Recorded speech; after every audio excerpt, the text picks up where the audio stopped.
எல்லாருக்கும் வணக்கம். Welcome to Milas Media. இன்னைக்கு இந்த வீடியோல நாம பார்க்க போறது ஒரு டெசர்ட் ரெசிபி தான். இந்த ரெசிபியோட பேரு ரஸ்க் மலாய் புட்டிங்.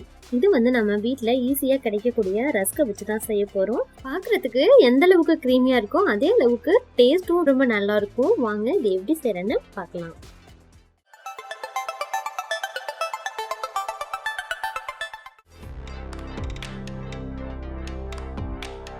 ஃபர்ஸ்ட் இதுக்கு தேவையான சுகர் சிரப் ரெடி பண்ணிக்கலாம். அதுக்காக ஒரு பாத்திரத்தில் 2 கப் தண்ணி சேர்த்துட்டு 1 கப்பு சுகர் சேர்த்துக்கிறேன். இப்போ இதை நல்லா கொதிக்க விட்டுறலாம்.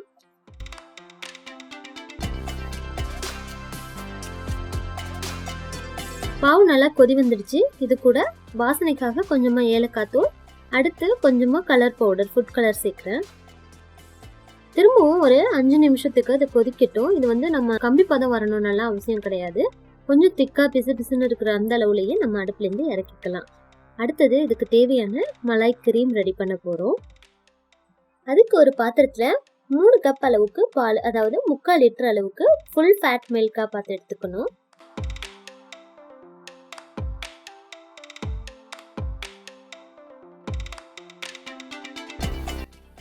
அடி பிடிச்சிடாம நம்ம கிண்டி விட்டுட்டே இருக்கட்டும். இப்போ நல்லா கொதிக்கட்டும்.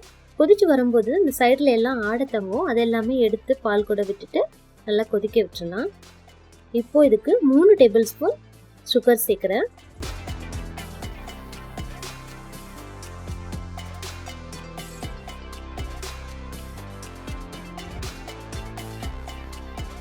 பால் நல்லா கொதிச்சிடுச்சு. கொதிக்கும் போதே இது கூட கொஞ்சமாக சாப்ரன், குங்குமப்பூ சேர்த்துக்கிறேன். அடுத்ததா இது கூட ஒரு 3 டேபிள் ஸ்பூன் அளவுக்கு ஃப்ரெஷ் கிரீம் சேர்த்துக்கணும்.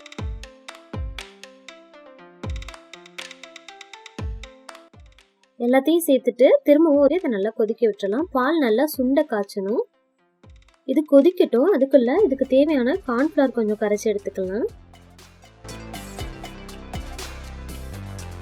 2 டேபிள் ஸ்பூன் கார்ன்ஃப்ளவரை கொஞ்சமாக பால் சேர்த்துட்டு ஒரு 3 டேபிள் ஸ்பூன் அளவுக்கு பால் சேர்த்தோம் அப்படின்னா ஈஸியாக கரைஞ்சிடும். கட்டி இல்லாமல் நல்லா கரைச்சிடணும். உடனே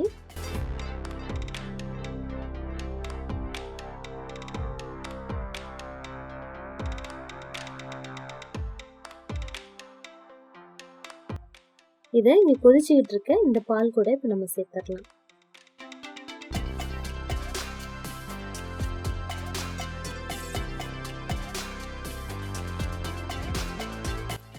கார்ன்ஃப்ளவர் மிக்ஸ் சேர்த்த உடனே பால் ரொம்ப டைட்டாக ஆரம்பிக்கும். இப்போ நம்ம கையெடுக்காம நல்லா அதை கலந்து விட்டுட்டே இருக்கணும். கேப் விட்டோம் அப்படின்னா அது கட்டி கட்டி ஆகிடும். இந்த மாதிரி நல்லா மிக்ஸ் பண்ணிகிட்டே இருக்கணும். விஸ்க் இருந்ததுன்னா கூட நம்ம யூஸ் பண்ணிக்கலாம். நல்லா மிக்ஸ் பண்ணதுமே அடுப்பையும் ஆஃப் பண்ணிவிட்டு திரும்பவும் நல்லா கலந்துகிட்டே இருக்கலாம். அது கட்டி விடாமல் பார்த்துக்கணும். இந்த க்ரீம் நமக்கு இப்போ ரெடி ஆகிடுச்சு. அதை இறக்கி வச்சுட்டு அடுத்ததான் நம்ம ஏற்கனவே செஞ்சு வச்சுருக்க அந்த சுகர் சிரப்பை ரீஹீட் பண்ணிக்கலாம். கொஞ்சம் வெது வெதுப்பாக வேணும், அதுக்காக தான்.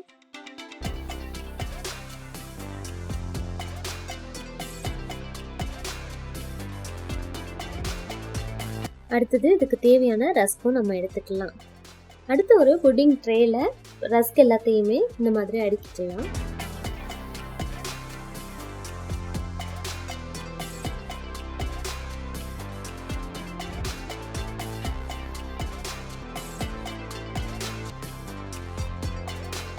ரஸ்க் எல்லாத்தையுமே அடுக்கிட்டு நம்ம செஞ்சு வச்சிருக்க அந்த வெது வெதுப்பான சுகர் சிரப்பையும் ரஸ்க் எல்லாமே நல்லா ஊற அளவுக்கு நல்லா தாராளமாக அதை எல்லாம் ஸ்ப்ரெட் பண்ணி விட்டுறணும். அதுக்கு அடுத்துதான் நம்ம செஞ்சு வச்சிருக்க கிரீம், அந்த ரஃபி மாதிரி இருக்கக்கூடிய அந்த மிக்ஸையும் அது மேலே லேயர் பண்ணிக்கலாம்.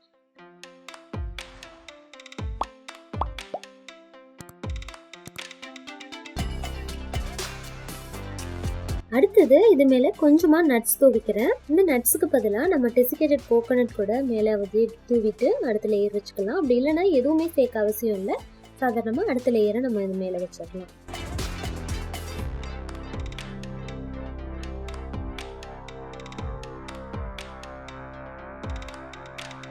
அடுத்த ஸ்டெப்பும் வச்சுட்டு அதே போல் நெக்ஸ்ட் சுகர் சிரப், அதுக்கப்புறமா அதுக்கு மேலே கிரீம் எல்லாமே தாராளமாக சேர்த்துக்கலாம். நல்லா ரஸ்க் ஊறும்போது அது எல்லாமே அப்சர்வ் பண்ணிடும். அதனால நம்மகிட்ட இருக்கக்கூடிய சுகர் சிரப்பு அந்த கிரீம் எல்லாமே இது மேலே அப்படியே ஸ்ப்ரெட் பண்ணிடலாம்.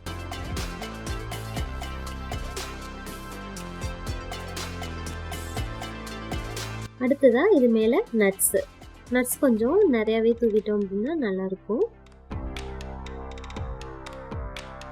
இது ஒரு 2 மணி நேரத்துக்கு ஃப்ரிட்ஜில் வச்சிடலாம். 2 மணி நேரம் ஆயிடுச்சு, ஃப்ரிட்ஜ்லேருந்து எடுத்தாச்சு. அடுத்து இதை நம்ம கட் பண்ணிவிட்டு சர்வ் பண்ண வேண்டியது தான். பார்க்கவே எவ்வளோ நல்லா இருக்குது பாருங்கள். டேஸ்ட்டும் ரொம்ப நல்லாயிருக்கும். ரஸ்கில் செஞ்சது அப்படிங்கிறதே யாருக்கும் கண்டுபிடிக்க முடியாத அளவுக்கு ரொம்ப நல்லாயிருக்கும். நீங்களும் செஞ்சு பாருங்கள். எப்படி இருந்தது அப்படிங்கிறத மறக்காம என் கூட ஷேர் பண்ணிக்கோங்க. நன்றி.